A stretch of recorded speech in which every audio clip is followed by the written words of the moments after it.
Assalamualaikum warahmatullahi wabarakatuh. Perkenalkan, saya Cintawati dengan NPM 2050676. Di sini saya akan menayangkan video pembelajaran mengenai teori konstruktivistik dan behavioristik. Selamat menyaksikan.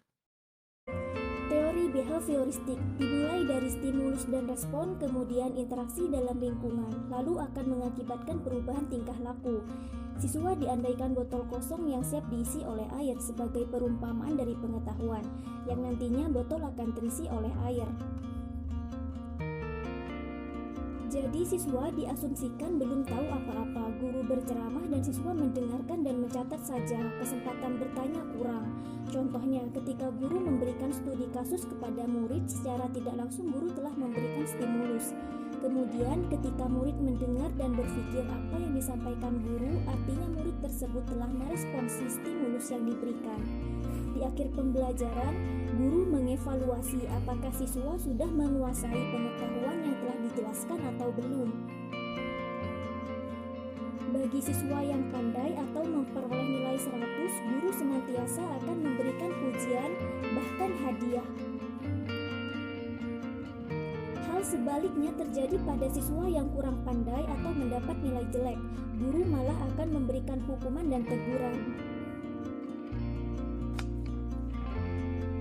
Baik, berikut ini adalah video contoh implementasi teori behavioristik dalam pembelajaran di kelas.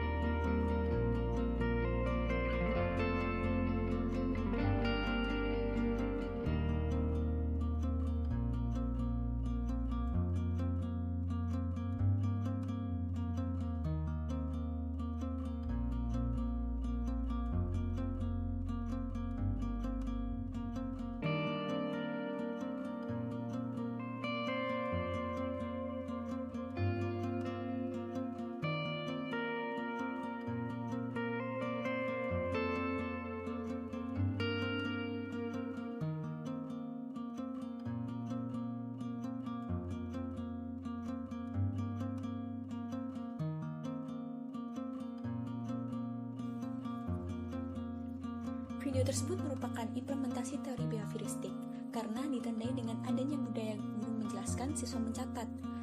Selain itu, pembelajaran juga menggunakan sistem teacher center, di mana guru mengontrol penuh jalannya pembelajaran, sedangkan siswa kurang diberi kesempatan untuk mengembangkan sendiri opininya. Fakta-fakta inilah yang menjadi bukti implementasi teori behavior. Hai teman-teman, di sini saya akan membahas tentang teori konstruktivistik mengenai gambaran umum dan implementasinya. Disimak ya.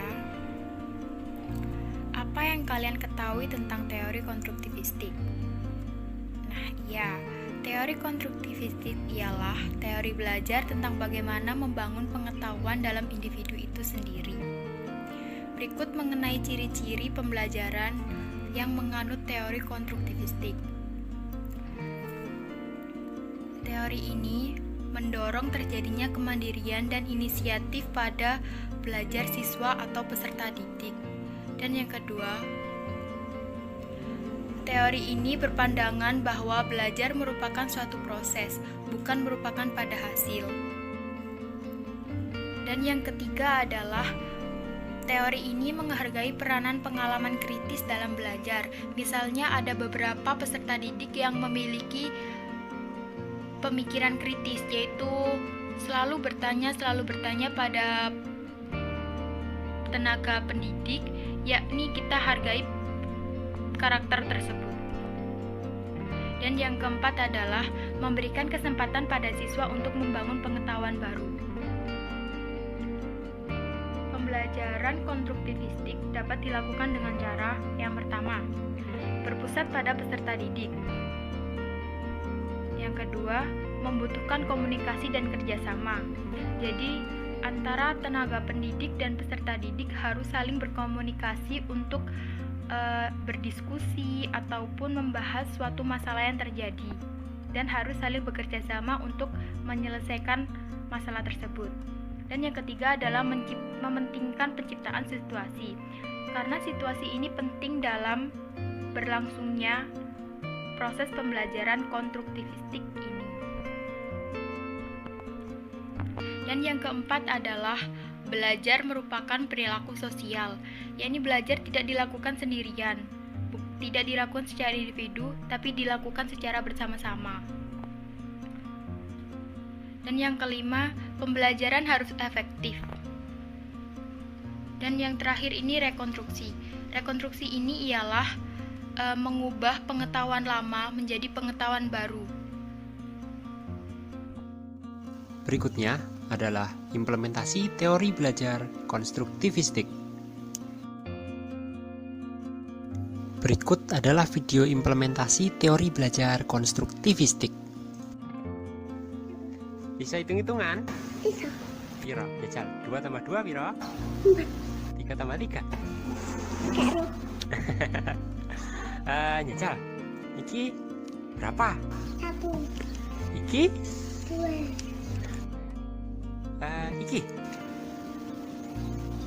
2, 3, 4. 4 ya? Iki piro? Iki piro? 3. Nah, 3 tambah 3 berarti iki tambah iki. 2, 4, 6. Nah, berarti 3 tambah 3 6. Nah, pinter. Yeay. Tepuk tangan. Anak mula-mula tidak tahu hasil penjumlahan 3 tambah 3.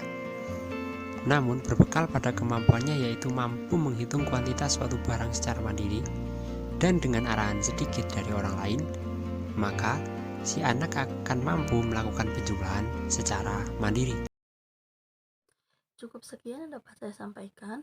Mohon maaf bila terdapat kesalahan, dan semoga dari hasil penayangan video pembelajaran konstruktivistik dan behavioristik menjadi manfaat bagi kita semua. Terima kasih. Wassalamualaikum warahmatullahi wabarakatuh.